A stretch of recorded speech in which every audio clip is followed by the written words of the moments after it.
Heureux de vous avoir une fois de plus ce matin pour notre rendez-vous d'édification, pour ce moment de partage autour de la parole de Dieu. Le thème qui va nous conduire, c'est le suivant. Dieu ne tient pas compte du temps de l'ignorance. Nous allons lire pour ce fait Actes chapitre 17 et verset 30. Mais avant, prions le Seigneur. Jésus, nous te donnons toute la gloire pour le privilège que tu nous accordes de partager ce moment ensemble avec les bien-aimés qui sont connectés à cette chaîne et qui chaque jour bénéficient de ta parole pour eux. En ces quelques minutes, Père éternel, nous voulons davantage, Père éternel, t'écouter nous parler, parce que ta parole est la vérité. Parle à nos cœurs au nom de Jésus-Christ. Amen. Acte 17, le verset 30, dans la version Parole de vie, il est dit ceci. Or, Dieu ne tient plus compte des temps où les humains étaient ignorants, mais il les appelle maintenant tous, en tout lieu, à changer de comportement. Amen. Ce passage particulièrement m'intéresse dans la mesure où il nous donne de comprendre en fait que nous sommes passés à une autre étape dans notre relation avec le Seigneur. Et dans ce verset, il y a de bonnes nouvelles que le Seigneur nous apporte. La première des choses, c'est que Dieu ne tient plus compte des temps où nous étions dans des ignorants. Il y a certainement plein de choses que nous avons fait hier parce que nous étions ignorants. Beaucoup de personnes se sont retrouvées dans des sacrifices, au pied des arbres et tout, parce qu'ils ignoraient la vérité. Beaucoup de personnes se sont retrouvées dans une vie amère et grise, parce qu'ils ne connaissaient pas que en Jésus-Christ se trouve la joie. Beaucoup de personnes ont vécu des situations terribles qui les ont accablés, qui les ont fatigués, qui ont rendu même leur vie morose, parce qu'ils ne connaissaient pas qu'il y a une liberté et une manière extraordinaire de vivre une vie épanouie en Jésus-Christ. Il dit que maintenant, nous avons une autre manière de vivre. Pourquoi? Parce qu'il nous invite à saisir la grâce qui nous a été accordée pour vivre d'une manière différente.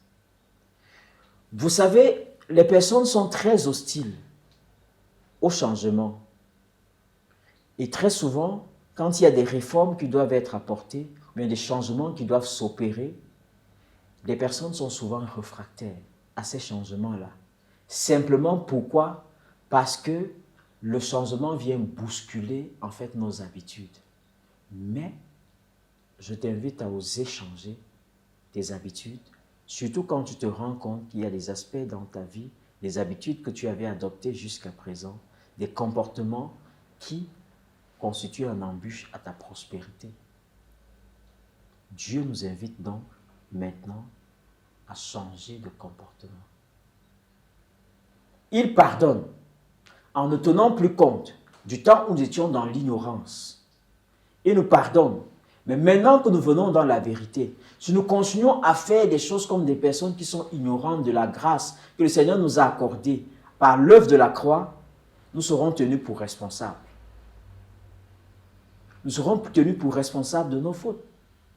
Vous savez, quand vous venez à Christ, quand vous dites que vous êtes devenu chrétien, on attend de votre vie une attitude ou bien un comportement qui est différent de celui que vous aviez hier quand vous n'étiez pas encore chrétien. Dieu veut que tu changes de comportement. Il faut bien qu'on puisse voir une différence entre le temps avant que tu ne connaisses le Seigneur et le temps après que tu aies connu le Seigneur. Et parmi ces choses-là, le Seigneur veut voir ta capacité à pardonner.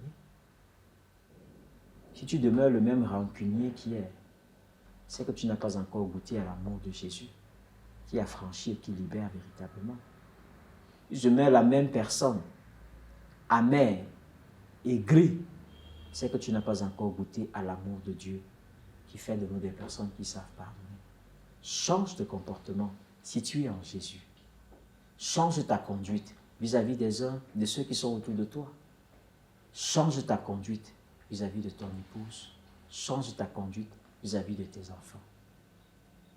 Que le Seigneur nous aide vraiment à passer à autre chose avec le Seigneur. Prions le Seigneur.